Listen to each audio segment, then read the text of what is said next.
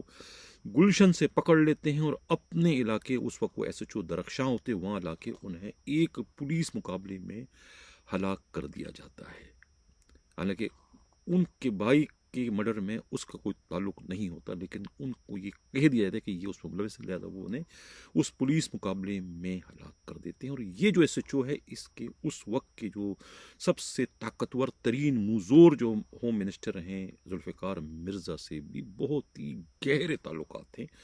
کیونکہ یہ ان کے لیے بھی بہت کچھ کیا کرتے تھے. ان کے زمینوں کے معاملات کو بھی خود یہی ایس ایچ او دیکھا کرتے تھے، جس ایس ایچ او کے ساتھ بعد میں خود ان کے اپنے ہی ڈی آئی جی نے جو ہے بدترین انتقامی کارروائی کی. ناظرین، یہ واقعہ ہے جسے میں آج اپنے پروگرام میں نے ایک طریقے سے ریکارڈ کا حصہ بنا دیا. سی ٹی ڈی سے متعلق چودھری اسلم شہید کا میٹر ہے. اس طریقے سے جو ہے وہ سابق کا جو ڈی آئی جی عمر شاہد کے جو والد کا جو قتل تھا، حامد شاہد کا جو تھا، اس میں سہولت مرزا کو تو پھانسی ہو چکی، اس میں باقی جو ملزمان ہیں اس پر بھی جو ہے آگے چل کر کبھی پروگرام میں اس پر بھی کروں گا. چودھری اسلم کے قتل کی جو اصل صورتحال ہے اس میں کون کون ہے، کیا ہے، اس کو بھی آگے چل کر جو ہے میں اپنے پروگرام کی زینت بناؤں گا. اور اس میں پھر راجہ عمر خطاب کا کیا کردار ہے، اور راجہ عمر خطاب اور موجودہ جو ڈی ایس پی ہیں اس وقت سی ٹی ڈی کے، فرید احمد خان میں جو جھگڑا ہوا تھا اس کی اصل کہانی کیا ہے، اس پر بھی جو ہے آگے چل کر کبھی پروگرام میں تفصیل سے بات کروں گا. آج کے لیے اتنے کافی، لیکن اجازت چاہنے سے پہلے ایک اور تصحیح کرتا چلوں. کل کے پروگرام میں نے جو ہے قابل احترام chief justice supreme court of Pakistan Umar Ata Bandial کے بارے میں بہت کچھ کہا تھا. ان کی عظمت کو، ان کی بہادری کو، ان کی جرت کو جو ہے ایک بار پھر میں سلام پیش کرتا ہوں. یعنی یہ جانتے ہوئے کہ ان کے اپنے آستینوں میں جو ہے بہت سارے سانپ ہیں، لیکن پھر بھی جو ہے وہ وقت کے فرونوں سے جو ہے وہ ان کے آگے ڈٹ چکے ہیں. اس وقت اگر میں یہ کہوں کہ پاکستان کے تمام تر جو مافیاز ہیں، بشمول سسیلین مافیا، بشمول گاڈ فادر، ان کے سامنے جو ہے وہ ڈٹ گئے ہیں اور فیصلہ کرنے جا رہے ہیں آئین کو بچانے کی، آئین کے تحفظ کرنے کی. پاکستانی عوام کو ایک جو ان کی امنگ ہے، جو چاہ رہے ہیں حقیقی آزادی کے حصول کے لیے انتخابات کا آئین کے مطابق وقت پر ہونا، اسی مسئلے کو لے کر وہ جو ہے وقت کے فرونوں سے، وقت کے جو ہے یہ شدادوں سے، وقت کے یزیدوں سے جو ہے وہ اس وقت جو نبرد آزما ہیں، اس کے لیے پوری قوم جو ہے وہ بشمول میرے ان کے لیے دعا گو ہے کہ یا اللہ chief justice supreme court of Pakistan Umar Ata Bandial کو ان کے اس مقصد میں اپنے ساتھیوں سمیت جو ہے کامیابی اور کامرانی عطا فرما. کیونکہ یہ معاملہ جو ہے نہ صرف پاکستانی قوم کی امنگوں کا ہے، بلکہ یہ معاملہ جو ہے خود پاکستان کے آئین سے متعلق ہے، اور پاکستان کی سلامتی، پاکستان کی خود مختاری سے متعلق ہے. کیونکہ جس ملک میں آئین نہیں ہے، جس ملک میں جمہوریت اس کی روح کے مطابق نہیں ہے، وہ ملک نہیں بلکہ جنگل ہے. اور اب اس ملک کو جنگل یا پھر ملک ثابت کرنا جو ہے وہ اب سپریم کورٹ کے چیف جسٹس جو ہے عمر عطا بندیال کے فیصلے پر منحصر ہے کہ وہ کتنا اپنا فیصلہ جو ہے بے خوف و خطر جو ہے پاکستان کے آئین اور انصاف اور قانون کے مطابق کرتے ہیں. اگرچہ ہمیں معلوم ہے کہ ان پر بہت زیادہ جو ہے غیر معمولی دباؤ ہے، لیکن اب تک جو نظر آ رہا ہے کہ دباؤ کو خاطر میں لائے بغیر جو ہے وہ اس وقت جو ہے وہ اس اہم ترین فیصلے کی جو ہے اس مقدمے کی جو ہے وہ سماعت کر رہے ہیں، اور پاکستانی قوم جو ہے وہ ان کے لیے دعا گو ہے کہ اللہ تعالیٰ جو ہے وہ انہیں اپنے اس مقصد میں جو ہے وہ کامیاب کرے۔ اسی کے ساتھ نصیحت چاہتا ہوں، اللہ حافظ۔